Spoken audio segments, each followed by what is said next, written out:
It's that time of year where we say goodbye to some of our long-term test cars and hello to a new batch.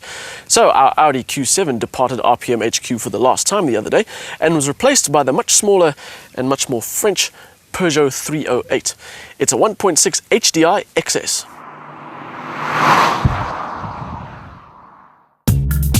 Now, before we complete the formal introduction, we need to tell you that Peugeot has recently replaced the XS version with one called Premium. The only difference between the two is that the new spec has a slightly different rear bumper, and we mean slightly different, and it's got USB connectivity on the inside.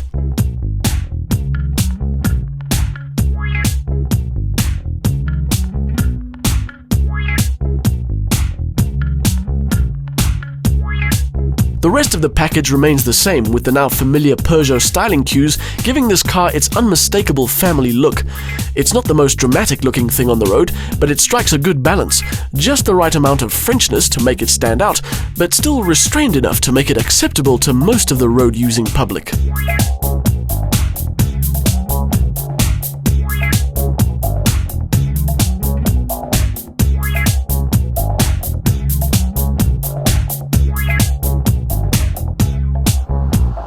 The rest of our long-term fleet will be replaced in due time.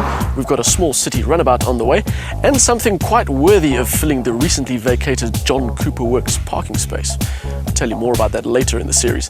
The 308, though, will fill the role of everyday runabout.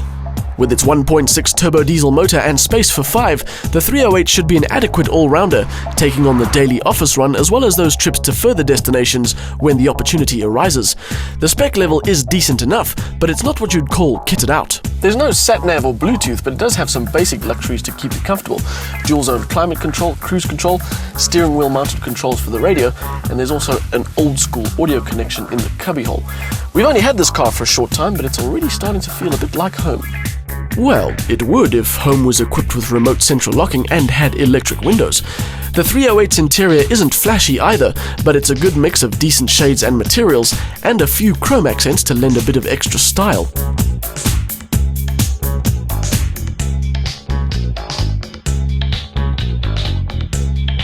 It's very easy to get comfortable in here, but it's only when you get moving that this Peugeot becomes really impressive.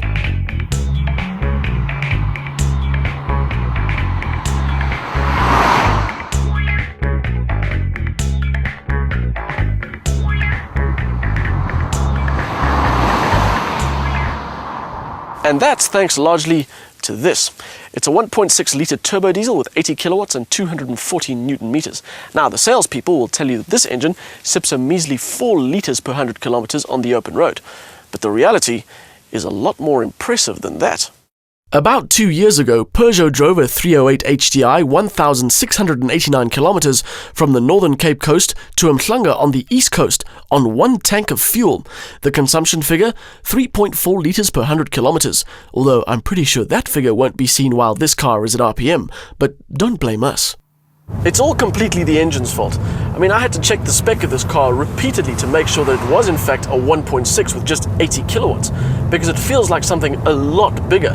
There's a tiny bit of turbo lag before you get the surge of really satisfying power. And this engine's only done 2,000 Ks. I can't wait for it to loosen up. The ride setup isn't quite matched to what you get from under the bonnet.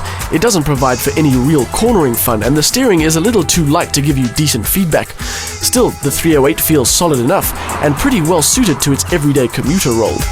The other impressive thing about the 308 is the gearbox.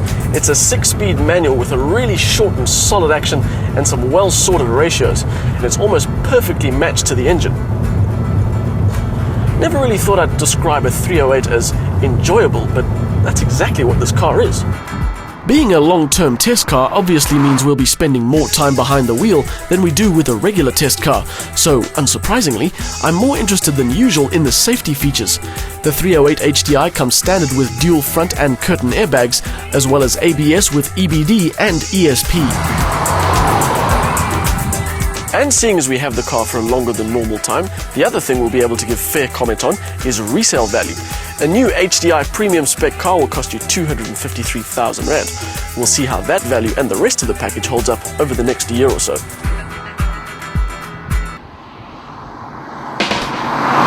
It may only be a 1600, but the 80 kilowatts and 240 newton meters are delivered smoothly and rapidly, giving the impression of a bigger motor. The 308 is well kitted out and comfortable, although the steering and suspension setup don't really allow for real driving thrills. Better suited to city life, this car.